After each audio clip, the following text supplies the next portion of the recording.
Elected naman lagi ta, dili gyud ko maminaw og intriga. Pasagdan ko na kung natay mga madungog, bisan pag tinuod na gilibak na ta, dili ko mupatol. Nay mga insecure, dili na ko na patulan para maundang ang ako ang mga gipanghimo sa barangay. Gi-elect man kos mga tao, buhaton ako ni para sa katawhan. Walay makapiod. Sabot mo sa nang piod? Bisan pagputuson tag pagpandaot diha, dili na makapapiod sa tong gipangbuhat or sa tong mga plano pangbuhaton sa barangay Sunados.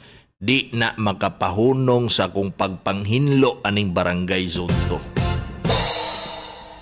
Kaya nga naman, nanumpa na ko gahapon. Ang akong gipanumpaan kagahapon, gisulod na ko na sa kung huna-huna o kasing-kasing. Ang akong gipanumpa kagahapon, gipanumpa na ko sa Ginoo, gipanumpa na ko sa katawhan sa Sunados. Ako gyud nang batasanon, ug ako gyud nasabtan kung unsa nang akong trabaho. So bisan pagputuson ta og libak o chismis, di na makapaundang sa to ang trabaho sa barangay. Kaya ang akong gipanumpaan, ang mga niboto o bisan pa man ang wala, as long as makatawhan sa atong barangay or sa ato ang barangay itself, atong buhaton kung unsa ang angay. Karon kay naghural naman kami nga mga naghural sa 26 ka barangay, kami ang inyong mga sulugoon. Ug kamo ang among mga agalon. Kung naamoy sugo lang mininyo, kay amo pud nang atagaan og pagtagad. Dili man 100% masulbad namo ang inyong iduol, pero at least ang importante, wala mi nagtago. Wala mi naglikay-likay. Pero parehas ako naman ta sa radyo, walay adlaw nga wala tay atimanon. Bosa perminti ta nga naga-entertain og mga sugilanon sa tong mga constituent. Usahay gawas na gani sa zonto ning ato ang ginaatiman. Pero kining kita diri sa radyo, usahay mag-abot-abot yun na ay magdungan ang tulo o sobra pa. Di gyud nako na makaya. No? Kasi kasuhon pa natong isa, napay usa. Ay nako. Daghan ming kagawad sa barangay. Apuro na to, no? Utanaw na to, loaded na kay sinakwa kay napay nakita ko to na to gi-assist didto. O dool pa mi dito sa uban kagawad.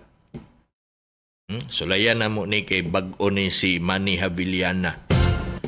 Sulayan po na ko ni kay bag-o ni si James Di Kulungon, abogado pag yun. Ug ang uban pa, kay loaded na kay si Nakwa karon. So try po ninyo og sampit or approach pod ang ubang mga barangay officials. Not only in Barangay Zone 2, kung asa mo nga barangay, iduulan ninyo ang inyong mga barangay officials. Kaya nga naman, nanumpa na baya mi gahapon. Dungagan na ang among obligasyon og mga prioridad sa kinabuhi.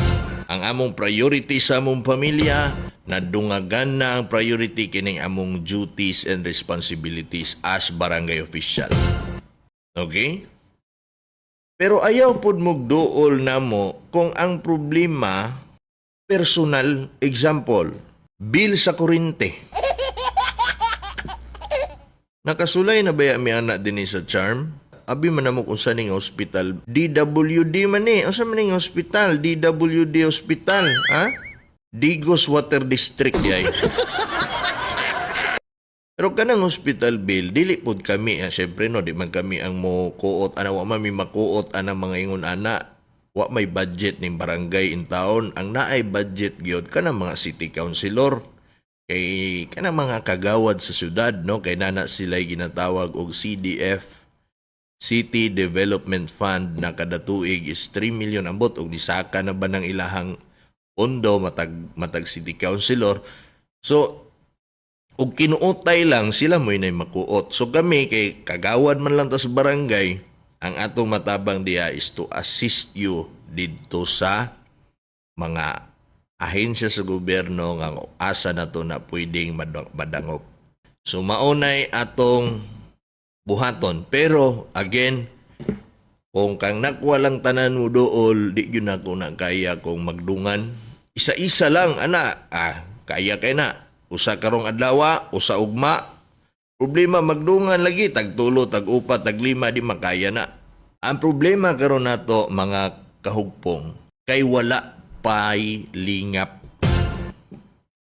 para sa hospital bill.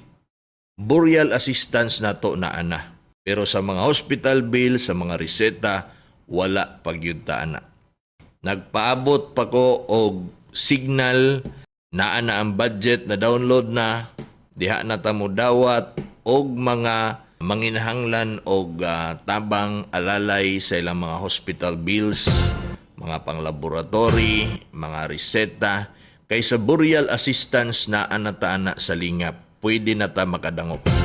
Mao nay among gipanumpaan, no? Isip mga nidaog og mga na-re-elect nya mga lagad gyud sa barangay.